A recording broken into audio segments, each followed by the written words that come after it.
Have you ever met a woman who seems to possess an almost otherworldly wisdom? Someone who navigates life's chaos with inexplicable grace? Who sees through pretense and touches the very essence of truth? Carl Jung, the legendary Swiss psychiatrist and psychoanalyst, spent decades studying the human psyche, and he discovered something profound. Certain women possess an elevated form of intelligence that transcends the rational mind. He called it spiritual intelligence, and today, we're unveiling the 6 invisible traits that define it. But here's what makes this fascinating. These traits are invisible to most people. They don't show up on IQ tests. They're not taught in schools. Yet they hold the power to transform not just individual lives, but entire communities. And by the end of this video, you'll not only recognize these traits in the remarkable women around, you might discover them. Awakening within yourself. Welcome back to the channel. If you're new here, we explore the depths of psychology, spirituality, and human consciousness through the lens of history's greatest thinkers. Today's journey into Jungian psychology is going to challenge everything you think you know about intelligence and feminine wisdom. So grab your favorite drink, get comfortable, and let's dive deep into the invisible world of spiritual intelligence. Before we explore these 6 traits, we need to understand who Carl Jung was and why his insights into feminine spirituality remain revolutionary even today. Born in 1875 in Switzerland, Carl Gustav Jung began his career as Sigmund Freud's most promising protege. But while Freud believed everything boiled down to repressed desires and childhood trauma, Jung saw something deeper. He saw the soul. He saw the spiritual dimension of human existence that psychology had long ignored. Jung broke away from Freud because he refused to reduce the human experience to mere biology and sexuality. He understood that we are spiritual beings having a human experience, not just biological machines processing stimuli, and this perspective led him to study what he called the collective unconscious, a universal library of symbols, archetypes, and wisdom shared by all of humanity across time and culture. Now here's where it gets interesting. Jung noticed that women, particularly those engaged in deep psychological and spiritual work, demonstrated a unique form of intelligence. This wasn't about how many books they'd read or degrees they'd earned. It was about their capacity to access intuitive wisdom, to hold paradox, to navigate the invisible realms of emotion, meaning, and spirit. He called this spiritual intelligence, and he believed it was essential for the evolution of human consciousness. In Jung's view, the feminine principle, what he called the anima, represented the bridge between the conscious, rational mind and the unconscious spiritual depths. Women with high spiritual intelligence had learned to walk this bridge with mastery. But what does this actually look like in real life? How do you recognize spiritual intelligence when you see it? That's exactly what we're about to explore.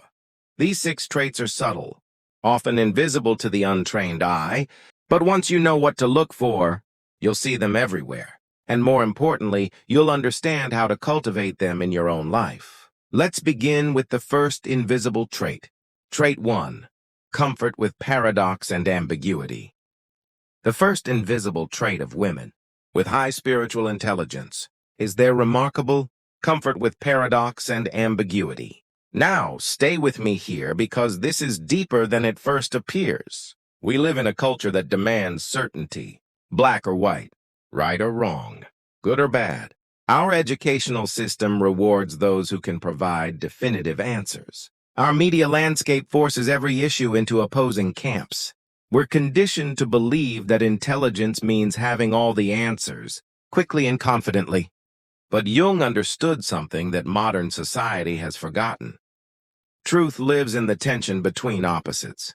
He called this the transcendent function, the psychological capacity to hold 2 contradictory truths simultaneously without collapsing into either extreme. Let me tell you about Maria. She's a woman I met during my research into Jungian psychology. Maria had a successful career in law, a field that demands logical precision, and clear-cut arguments. But she also maintained a deep spiritual practice, studying mysticism and meditation. Her colleagues couldn't understand how she could be both rigorously rational and spiritually open. One day, a young lawyer asked her, "Maria, how can you believe in things you can't prove? Doesn't that contradict everything we do here?" Maria smiled and said, "I've learned that the opposite of one great truth is often another great truth. Reality is large enough to contain both logic and mystery, both science and spirit. The question isn't which one is right, it's how do they dance together." That's the first trait. Women with high spiritual intelligence don't rush to resolve tension or eliminate ambiguity. They understand that life's deepest wisdom emerges from sitting with uncertainty, from allowing paradox to teach them something new. Jung observed this particularly in women who had done what he called individuation work, the process of becoming whole by integrating all aspects of the self, including those parts we'd rather ignore. These women could hold space for someone who was both strong and vulnerable, could see how pain often contains the seeds of growth, could understand that endings and beginnings are the same moment, viewed from different angles. Think about the seed. It must die to give birth to the plant. Death and life, ending and beginning, they're the same process. A woman with spiritual intelligence doesn't try to separate them. She honors the fullness of the cycle. In relationships, this trait shows up as the ability to love someone completely while also maintaining healthy boundaries, to be deeply committed while also remaining autonomous. To others, this might look like contradiction, but to her, it's wholeness. In parenting, it's the mother who can be both nurturing and firm, who provides comfort while also allowing her children to struggle and grow. She doesn't need her children to be one thing or another. She sees and supports the full complexity of who they are. In leadership, it's the woman who listens deeply before deciding, who can change her mind without losing credibility, who builds consensus without compromising vision. She's not afraid to say, "I was wrong," or "I don't know," because her authority doesn't rest on the illusion of certainty.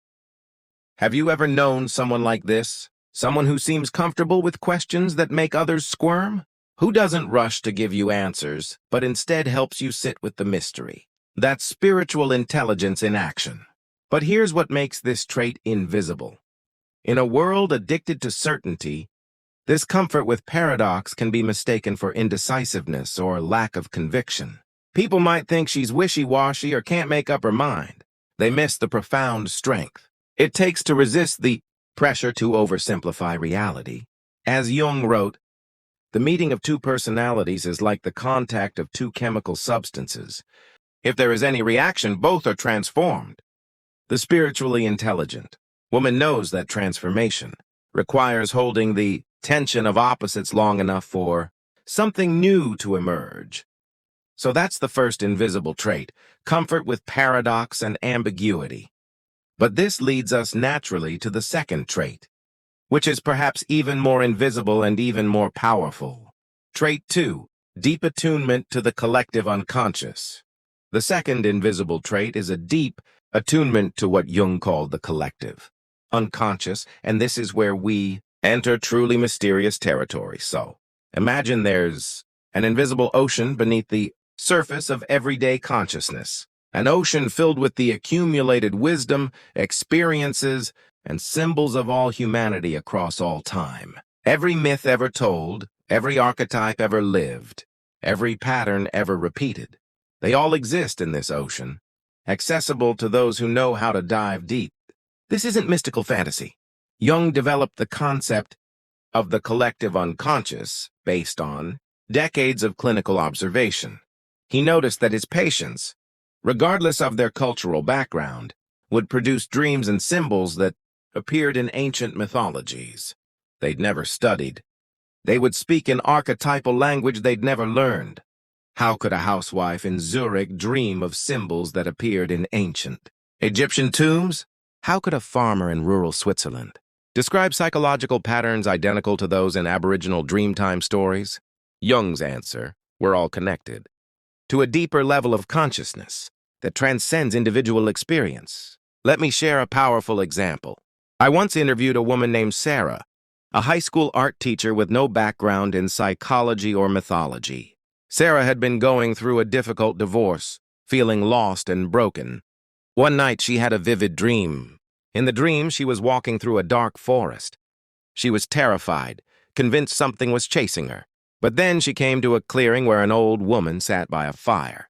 The woman didn't speak, but she handed Sarah a mirror. When Sarah looked into it, she didn't see her reflection. She saw a phoenix burning and being reborn from its own ashes.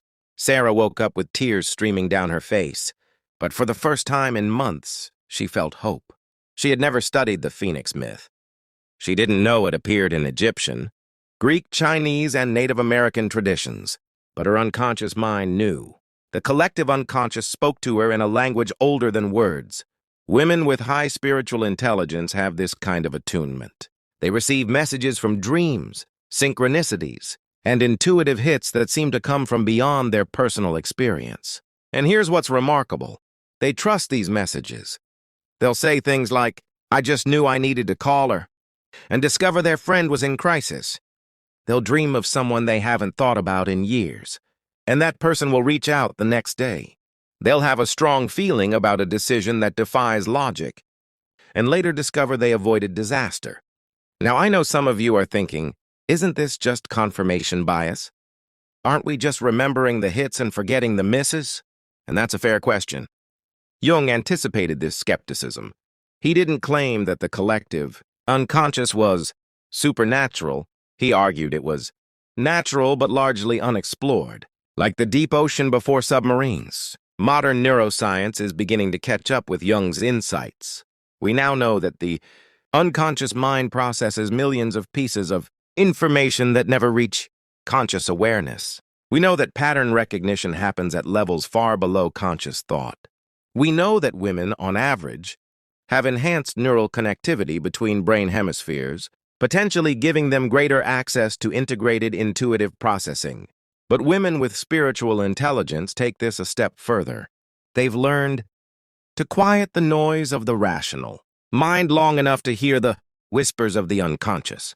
They've developed practices, meditation, dream work, creative expression, time in nature, that create space for these deeper messages to emerge. In everyday life, this attunement shows up in subtle ways. These women are often drawn to myths, fairy tales, and stories that resonate on a soul level.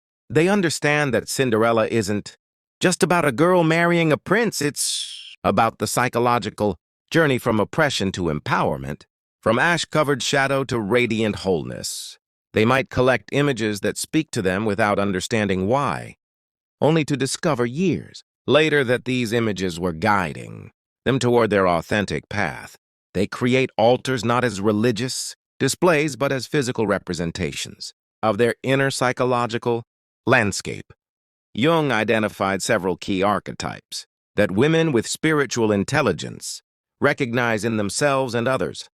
The mother who nurtures and protects, the maiden who embodies innocence and new beginnings, the queen who rules with wisdom and authority, the crone or wise woman who sees truth and speaks prophecy. But here's the key. Spiritually intelligent women don't identify with just one archetype. They recognize that all these energies live within them. They can be the nurturing mother in one moment, the playful maiden in another, the fierce queen when necessary, and the wise crone who sees through illusion. Think about the fairy tales or myths that have always moved you. What characters do you return to again and again? What stories make you cry even though you've heard them 100 times? That's your unconscious mind recognizing itself in the collective story. That's the collective unconscious speaking your personal language. So why is this trait invisible? Because we've been taught to value only conscious, rational thought. We've learned to dismiss intuition as just a feeling and synchronicity as just coincidence. We've been trained to ignore the very channels through which deeper wisdom flows. But the woman with high spiritual intelligence knows better. She pays attention to her dreams. She notices synchronicities. She trusts her gut feelings even when she can't explain them logically. And over time, this attunement becomes stronger, clearer, more reliable. This deep connection to the collective unconscious naturally leads to our third trait, which is perhaps the most powerful of all when it comes to navigating relationships and the complex emotional landscape of human experience. Trait 3. Emotional alchemy and transmutation. The third invisible trait is what I call emotional alchemy, the ability to transmute pain into wisdom, suffering into compassion, and darkness into light. The medieval alchemists were obsessed with turning lead into gold. Jung understood that they weren't really talking about physical metals, they were describing psychological transformation. The lead was our base, unconscious, suffering state. The gold was enlightened consciousness. And the alchemical process was the inner work of transformation. Women with high spiritual intelligence are modern alchemists. They possess an extraordinary capacity to meet their own pain, sit with it, process it, and extract its essential wisdom, then use that wisdom to help others. I want to tell you about Elena. At 35, Elena lost her daughter to a sudden illness. The grief was unbearable, the kind of pain that makes you question whether you want to go on living. For 2 years, Elena existed in a fog of anguish, but something in Elena refused to let that grief destroy her. Not because she was strong, she felt completely broken, but because some deeper part of her understood that this pain had meaning, that her daughter's brief life mattered, that suffering can be a doorway to something essential. Elena began writing letters to her daughter, pouring out her grief onto paper. Then she started a grief support group at her local community center. Then she trained as a counselor specializing in bereavement.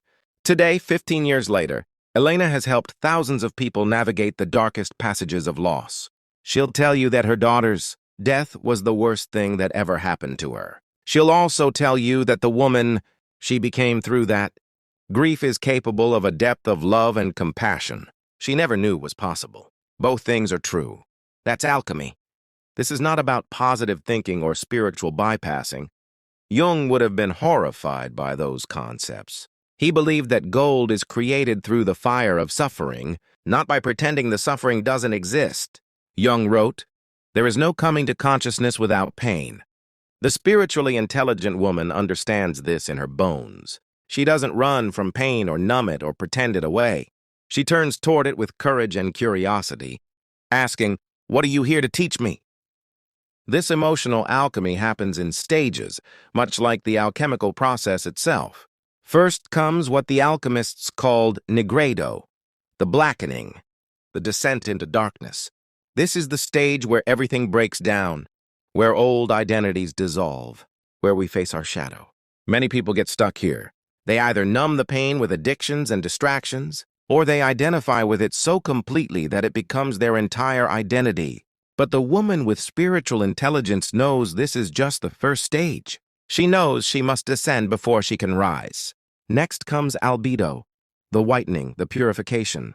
This is where we begin to process and integrate our pain, to separate what's essential from what's not. It's the stage of therapy, journaling, spiritual practice, honest conversations with trusted friends. Then comes citrinitas, the yellowing, the dawn after the dark night. Here, insights begin to emerge. We start to see patterns, to understand what the pain was teaching us, to glimpse new possibilities for who we might become. And finally, rubedo, the reddening, the creation of gold. This is integration and embodiment. This is when we become living examples of transformation, when our wounds become our wisdom, when we can help others because we've walked through the fire ourselves. This emotional alchemy shows up in countless ways. It's the woman who experienced betrayal in relationships and, instead of becoming bitter and closed, develops discernment and compassion. She doesn't harden her heart. She strengthens her boundaries while keeping her capacity to love intact. It's the woman who struggled with addiction and, rather than hiding her past in shame, becomes a beacon of hope for others still suffering. Her vulnerability becomes her superpower. Her honesty becomes her gift. It's the woman who faced workplace discrimination and, instead of internalizing the message that she's not good enough, transforms that experience into fierce advocacy for others facing similar injustice. So why is this trait invisible? Because we don't see the alchemical process, we only see the result.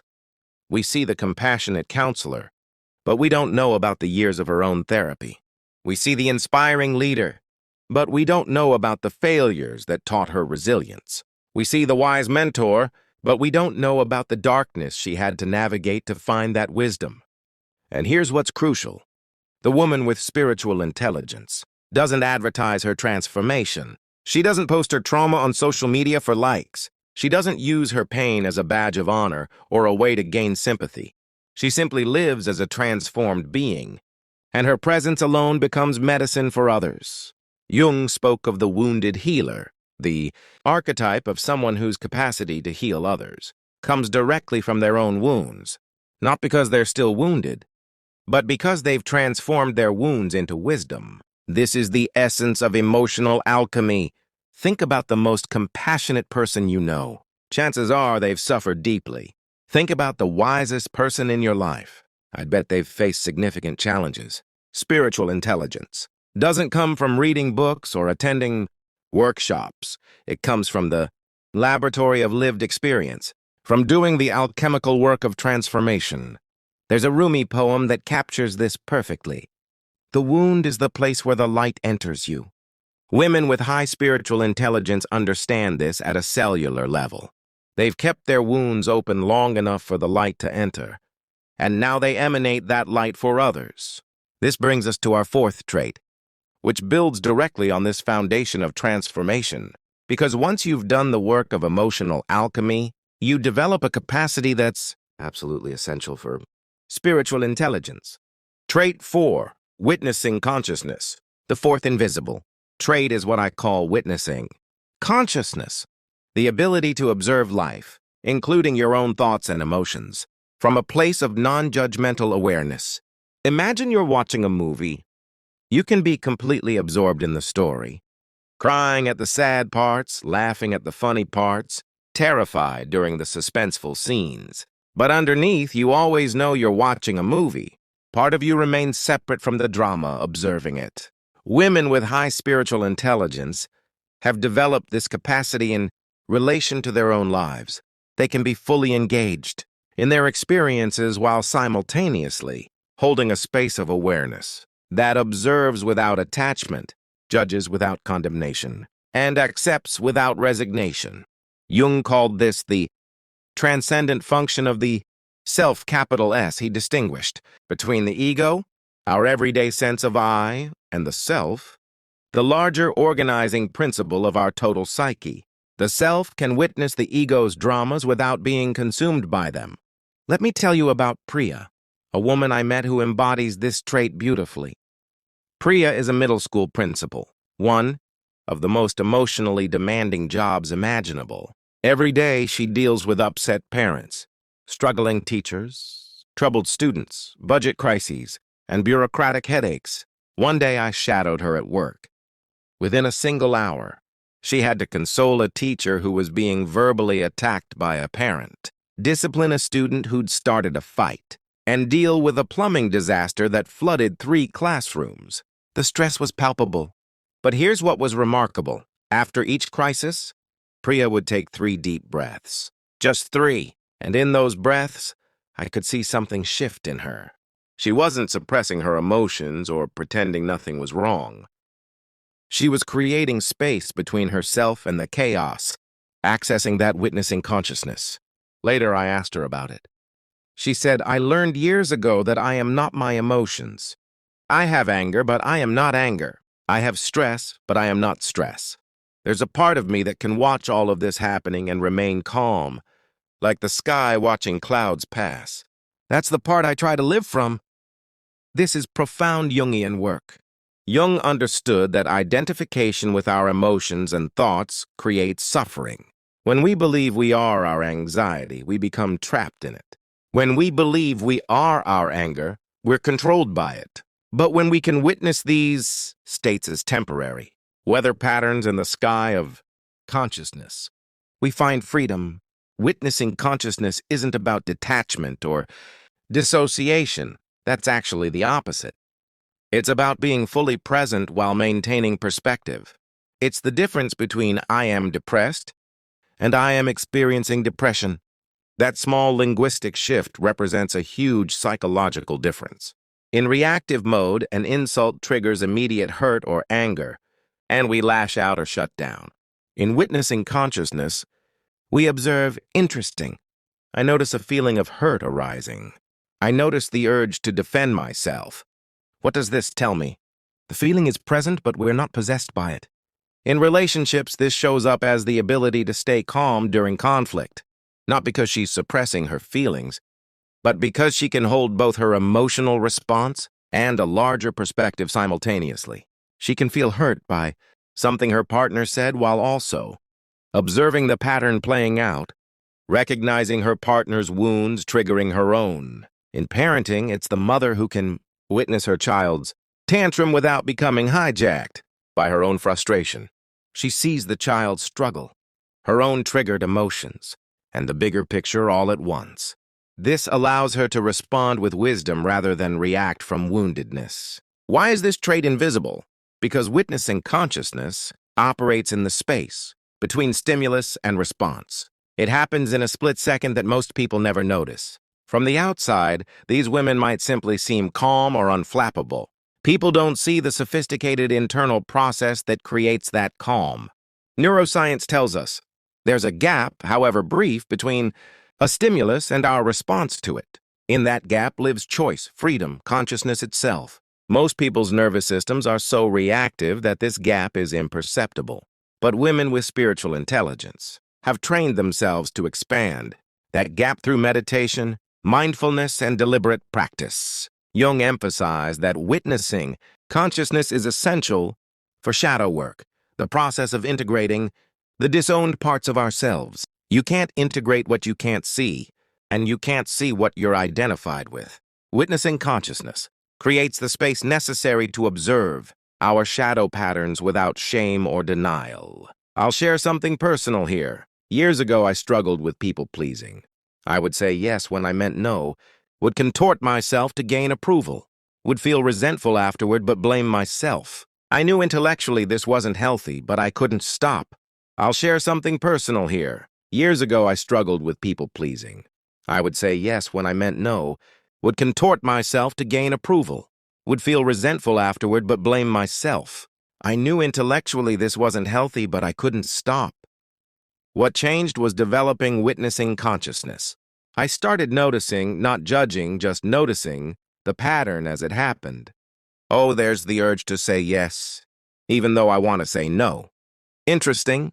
There's the fear that they'll reject me if I'm honest. There's the childhood wound getting activated. Over time, simply witnessing these patterns without judgment began to loosen their grip. I wasn't fighting myself anymore. I was compassionately observing myself. And from that space of awareness, genuine change became possible. That's the power of witnessing consciousness. Women with high spiritual intelligence take this even further. They can witness not just their own patterns, but collective patterns. They observe how families repeat the same dynamics across generations. They see how societies act out the same archetypal dramas across different eras. They recognize that much of what we call personal problems are actually collective patterns playing through us.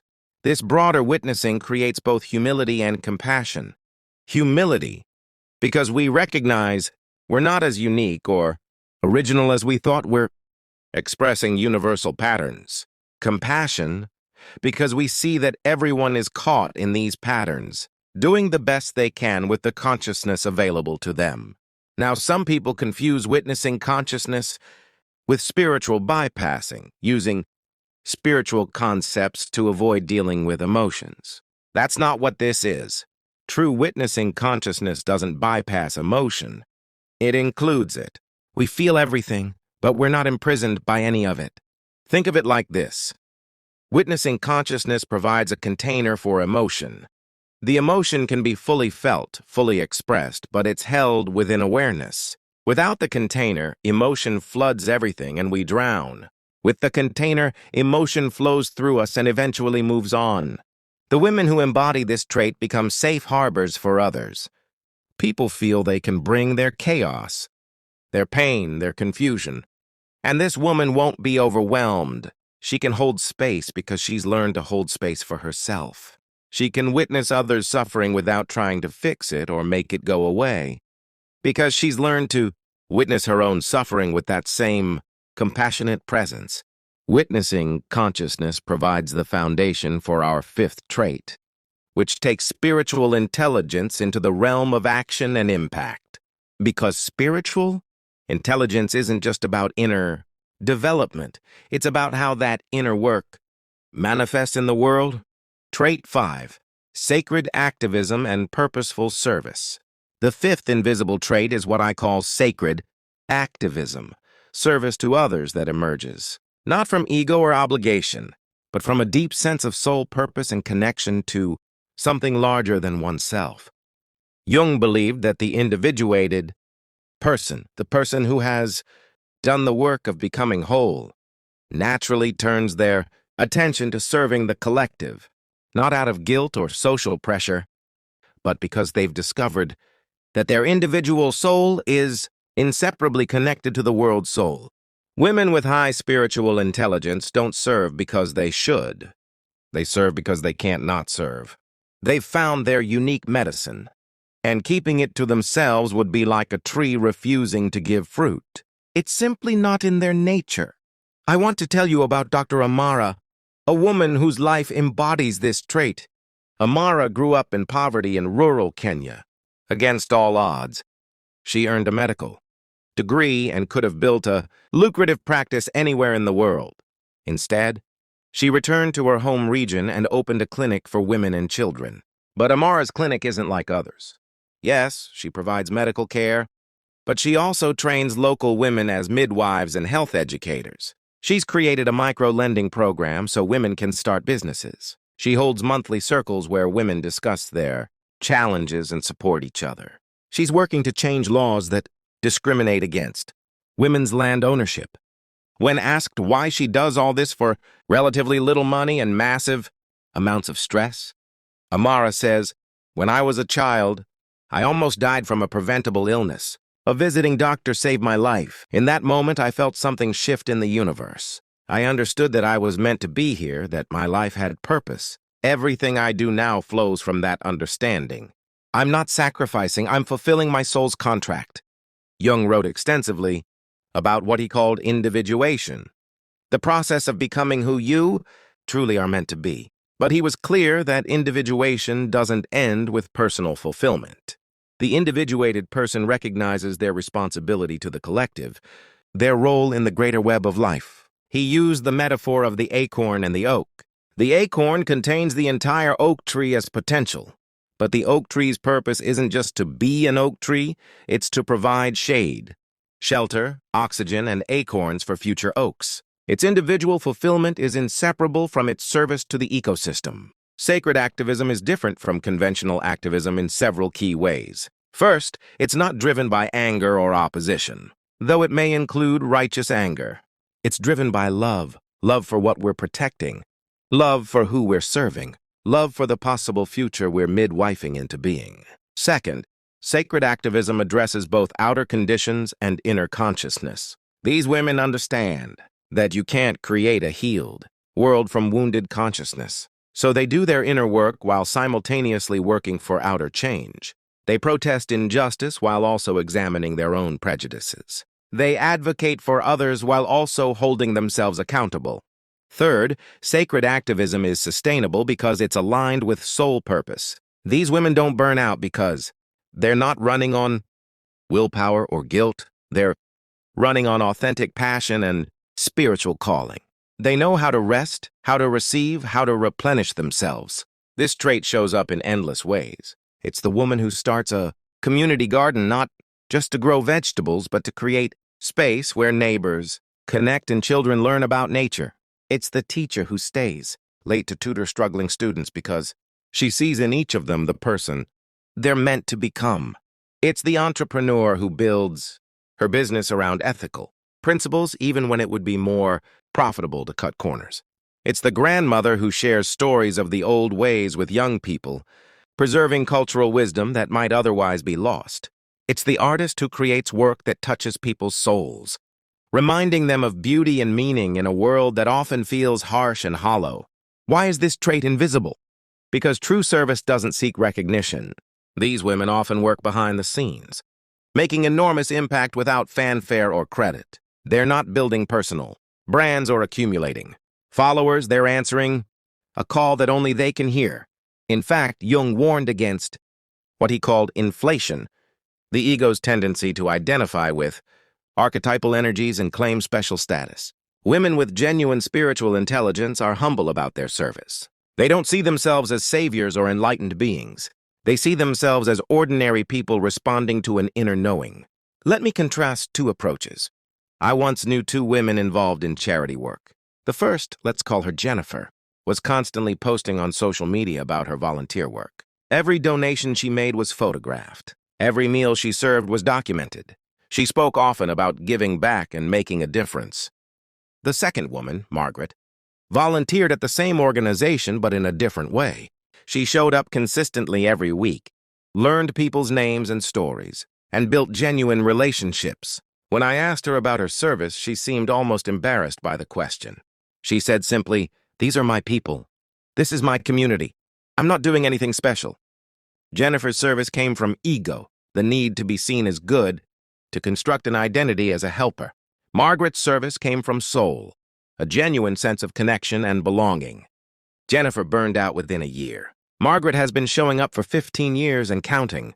Jung believed that each person has what he called a personal myth, a unique story that they're meant to live and embody. For women with spiritual intelligence, their service is the expression of this personal myth. It's not random or arbitrary. It's deeply connected to their wounds, their gifts, their history, and their destiny. Some discover their calling through crisis, the mother who loses a child to drunk driving and dedicates herself to changing drunk driving laws. Some discover it through passion, the woman who loves horses and creates an equine therapy program for trauma survivors. Some discover it through skill, the lawyer who uses her expertise to defend indigenous land rights. But here's what they all have in common. Their service is the place where their deep gladness meets the world's deep hunger. It's where what they're meant to give intersects with what's needed. That intersection is sacred ground. Jung also warned about the shadow of service, the helper who needs others to stay helpless, the savior who requires victims, the martyr who uses self-sacrifice to control others. Women with true spiritual intelligence are aware of these shadows and work to avoid them. They empower rather than rescue. They stand alongside rather than above. They recognize that those they serve are not projects or causes, but fellow souls on the journey. They know that receiving is as important as giving, that they learn as much as they teach, that they're healed through the act of healing others. So let me ask you, what breaks your heart? What injustice makes your blood boil? What possibility makes your spirit soar? The answers to these questions point toward your sacred activism, your soul's work in the world. And here's something beautiful. Sacred activism doesn't require grand gestures or massive platforms. Sometimes the most profound service happens in small, intimate ways. The mother raising conscious children who will change the world. The friend who listens without judgment, creating space for healing. The artist who makes beauty in a world that desperately needs it. Jung believed that the greatest service we can offer is becoming fully ourselves, individuated, whole, conscious. Because when we heal ourselves, we heal our families. When we heal our families, we heal our communities. When we heal our communities, we heal the world. It's all connected, all part of the same great web. Women with high spiritual intelligence understand this interconnection viscerally. They don't separate personal growth from social change, inner work from outer work, spiritual development from practical service. For them, it's all one seamless expression of consciousness evolving through human form. These are the women who hold communities together, who preserve wisdom traditions, who speak truth when it's dangerous to do so, who love fiercely and serve consistently, who change the world not through dramatic revolution, but through daily devotion to what matters most. And the beautiful tragedy is that most of them will never be famous. Their names won't be in history books, Their contributions won't be measured or recognized by society, but their impact ripples through time, touching lives in ways that can never be fully known or calculated. Which brings us to our sixth and final trait, and in many ways, this is the trait that integrates all the others. The capstone of spiritual intelligence, as Jung understood it. Trait 6, embodied wisdom and somatic intelligence. The sixth and final, invisible trait is embodied wisdom, the recognition that intelligence doesn't just live in the mind, but in the body itself, and that the body is a sacred vessel of knowing. We live in a culture that has declared war on the body, particularly women's bodies. We're taught to ignore our physical sensations, to override our tiredness, to suppress our appetite, to be ashamed of our natural cycles and changes. We're taught that the mind is superior to the body, that true intelligence is purely cognitive. But Jung understood something radical. The psyche and soma, mind and body, are not separate. They're two expressions of the same unified reality. And women with high spiritual intelligence have recovered what our culture tried to destroy: trust in the body's wisdom. Jung wrote, "The body is the visibility of the soul." He understood that our psychological states manifest physically, and that our physical experiences shape our psychology. You cannot separate them. To ignore the body is to ignore a primary source of wisdom. Let me tell you about Lucia, a corporate executive who, by all conventional measures, had made it. 6-figure salary, corner office, respect and recognition. But for years, Lucia had been experiencing mysterious physical symptoms: chronic pain, digestive issues, insomnia, recurring infections. She went to doctor after doctor. Everything came back normal. "It's probably stress," they'd say. "Try to relax," but the symptoms persisted and worsened. Then one day, in the middle of an important presentation, Lucia's body simply shut down. She couldn't speak, couldn't move, couldn't breathe normally. That breakdown became her breakthrough. In the forced stillness of recovery, Lucia finally listened to what her body had been screaming for years. "This life is killing you. This job is destroying your soul. You're living someone else's dream." Lucia left her corporate career and trained as a somatic therapist. She now helps others decode the messages their bodies are sending. She says, "Our bodies never lie. They hold the truth our minds try to rationalize away. My illness wasn't a problem to be solved, it was wisdom trying to save my life." Jung observed that what we refuse to consciously acknowledge often manifests as physical symptoms. He called this somatization, the body's way of expressing psychological truths that the conscious mind denies. Women with spiritual intelligence understand this relationship and honor it. Somatic intelligence shows up in multiple ways. First, there's intuition, that gut feeling, that sense of knowing that comes not from logical reasoning, but from the body's subtle perception. Science now confirms that the gut has its own nervous system, often called the second brain, that processes information and influences decision-making. Women with spiritual intelligence trust these bodily signals. When something feels off, even though it looks fine on paper, they pay attention. When someone seems trustworthy but their body tenses in that person's presence, they honor that signal.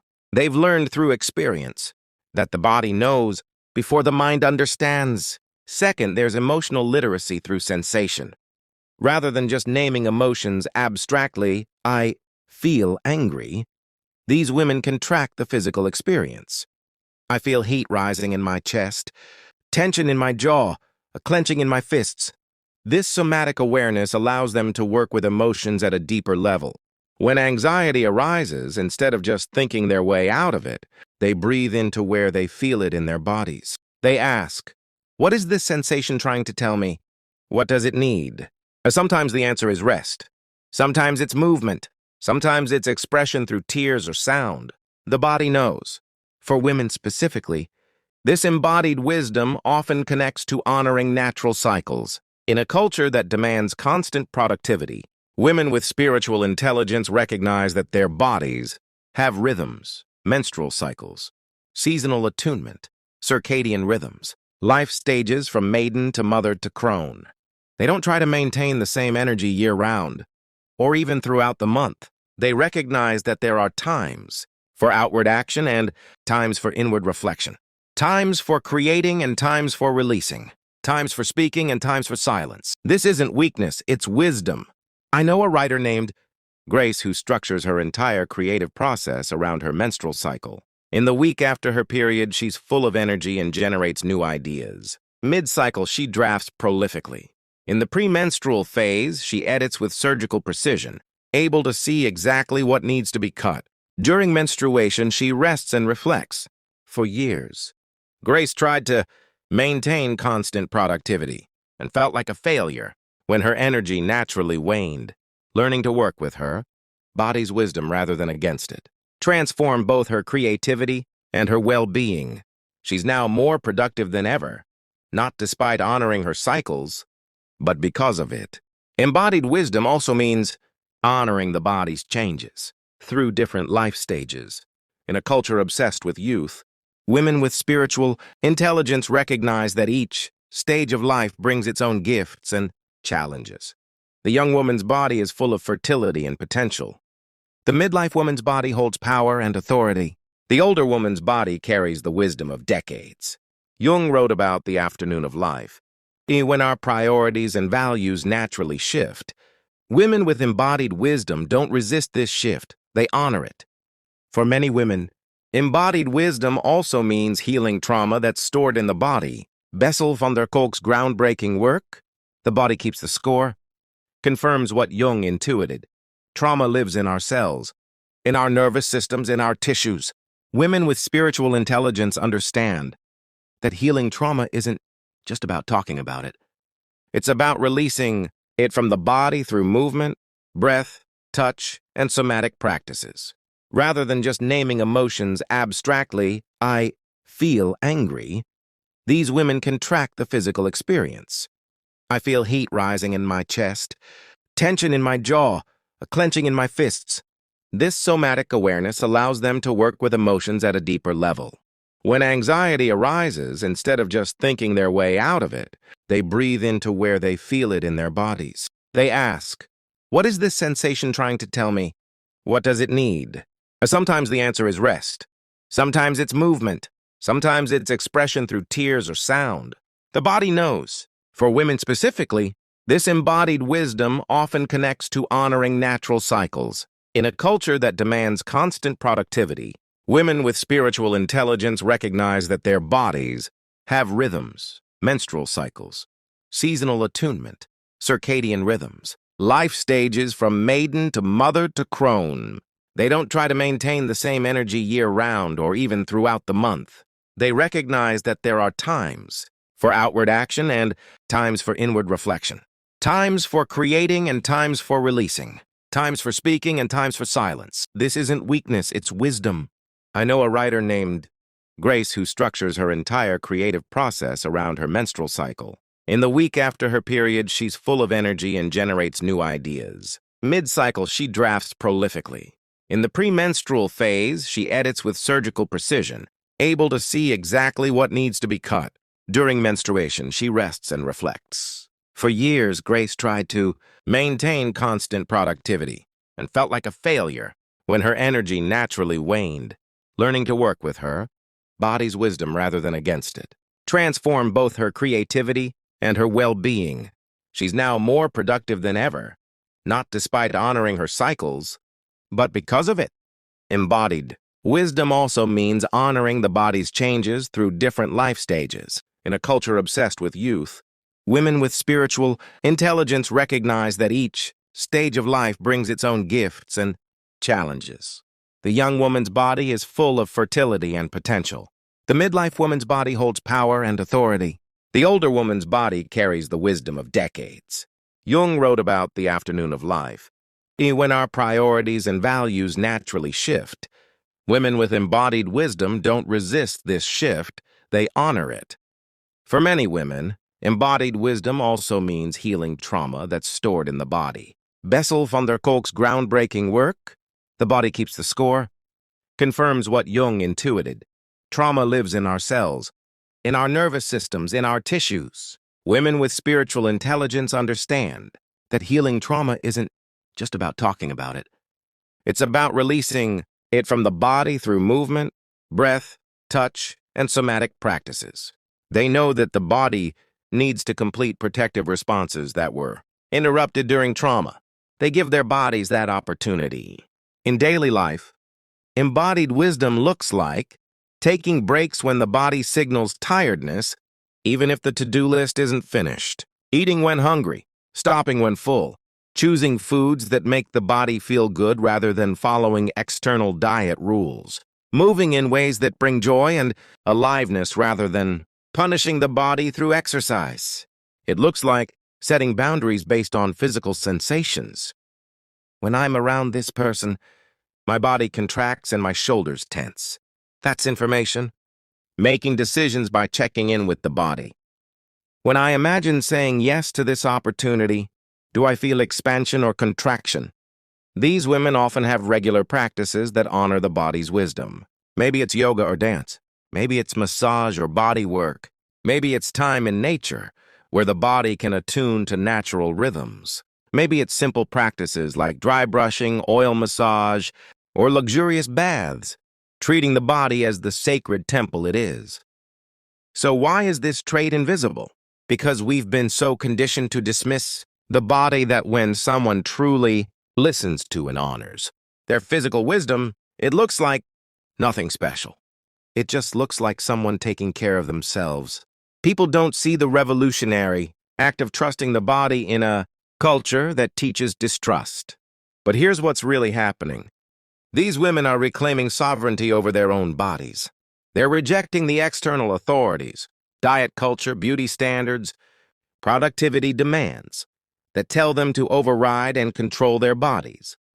They're returning to an ancient wisdom that modern culture has tried to erase. In indigenous cultures around the world, before patriarchal religions dominated, the body, particularly the female body, was revered as sacred. Women's blood, women's capacity to create life, women's intuitive knowing were seen as divine. Jung studied these cultures extensively and recognized what we'd lost. Women with high spiritual intelligence are recovering this lost wisdom. They understand that their bodies are not enemies to be controlled or objects to be judged.